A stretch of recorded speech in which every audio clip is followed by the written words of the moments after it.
नमस्कार दोस्तों, स्वागत है आपका ज्ञान पॉडकास्ट में। 2027 के लिए क्या तैयारियां हैं? 27 में बिल्कुल हमारे समय चुनावी मोड में। लोकतंत्र में चुनाव को हम युद्ध के रूप में देखते हैं और युद्ध के लिए हर समय तैयार है। कौन है अभिजीत सांगा? कैसे डिफाइन करेंगे खुद को और क्या आइडियोलॉजी है आपकी? देखिए, जहां तक खुद को डिफाइन करने का विषय, जी आपको डिफाइन समाज करता है। जी खुद को आप कभी डिफाइन नहीं कर सकते, आपको डिफाइन समाज करता है। मेरा अभी तक का जीवन एक खुली किताब है, बहुत उतार चढ़ाव है, जिसको कम से कम मेरा कानपुर और बिठूर क्षेत्र अच्छे से जानता है। और निश्चित रूप से समय समय पर, क्योंकि कई राजनीति से जुड़ा हूँ जी और राजनीति में चुनाव एक सच्चाई है। जी चुनाव में आम जनता के माध्यम से जो समर्थन और सहयोग मिलता है, मुझे लगता है कि सही दिशा में आगे बढ़ रहा हूँ, इसलिए जनता का समर्थन है मुझे मिलता रहता है। आइडियोलॉजी क्या है आपकी? देखिए, आइडियोलॉजी तो मेरी ये है, इंसानियत। इंसानियत।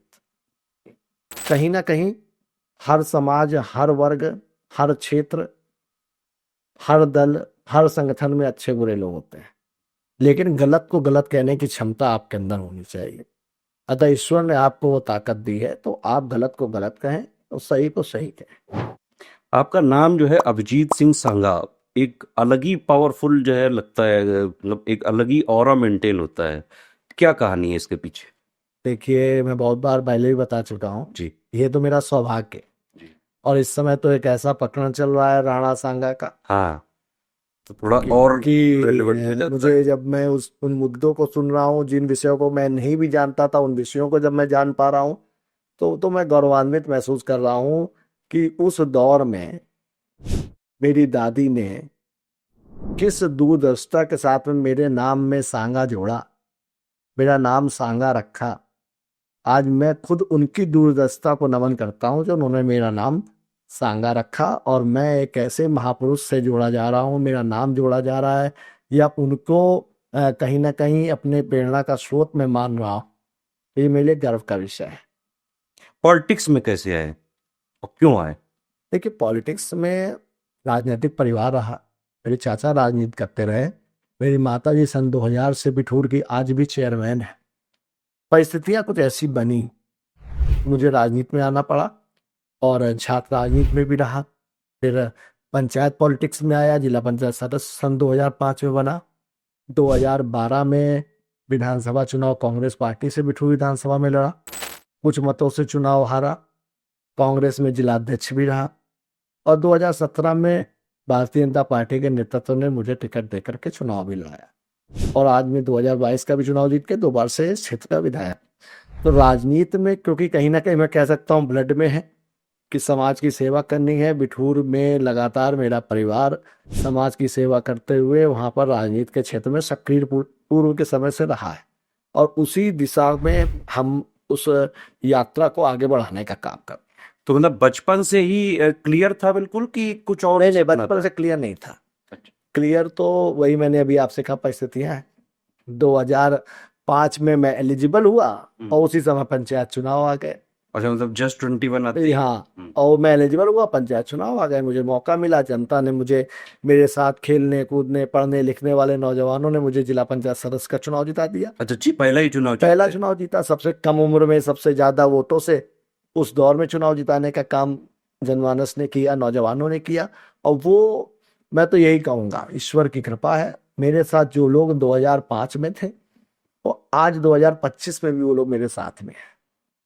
तो मतलब ऐसा कुछ उसके बाद सारे जितने चुनाव हुए सब सारे जीतते गए? नहीं, 2012 का चुनाव हम कांग्रेस पार्टी से लड़े। कांग्रेस पार्टी का अस्तित्व उत्तर प्रदेश में खत्म हो चुका था, आज भी खत्म है।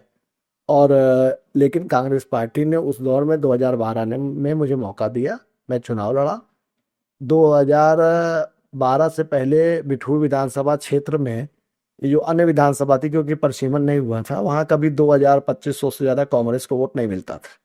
लेकिन उस दौर में मुझे लगभग 52,000 मत मिले, जिससे एक पहचान मेरी क्षेत्र में बनी। लोगों के बीच में आना जाना, लोगों के बीच में संबंधों का निर्धारण हुआ, जो संबंध निरंतर चलते रहे।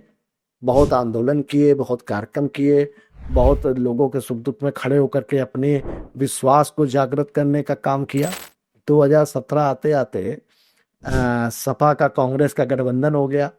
जिस समाजवादी पार्टी से कांग्रेस में रहते हुए आंदोलन के माध्यम से, अनेकों अभियानों के माध्यम से हम विरोध करने का काम करते थे, उसी सपा से कांग्रेस ने गठबंधन करने का काम कर लिया।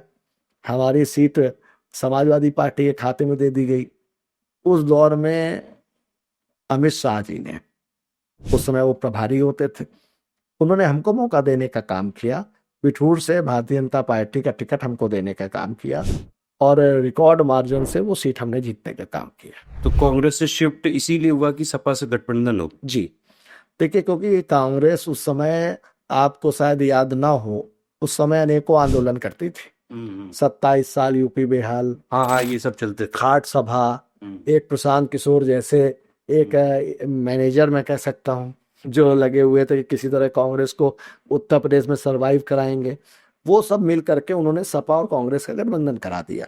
तो जो जनता के बीच में समाजवादी पार्टी को बेनकाब करने का काम कांग्रेस कर रही थी, वो जब एक ही खाट में दोनों बैठ गए, अखिलेश और मुलायम और राहुल गांधी, तब हमारी मजबूरी हो गई। क्योंकि यहाँ चौराहे पर, यहाँ अधिकारियों के बीच में, प्रशासन के बीच में सपा के खिलाफ हम आंदोलन करते थे और भारतीय जनता पार्टी ने उस दौर में ऐसे अच्छे कार्यकर्ताओं को अपने पार्टी में शामिल करके मौका देने का काम किया। आज वो विधायक के रूप में भारतीय जनता पार्टी को ताकत के रूप में विधानसभा में उपस्थित है। बिठूर में आपने क्या क्या काम किए? बहुत काम है, कुछ ऐसे जिसपे देखिए, हो, प्राउड हो? बहुत। मैं आपको बताऊं, मैं जब ये बिठूर विधानसभा मिली थी, तब यहाँ पे मार्ग टूटे हुए थे।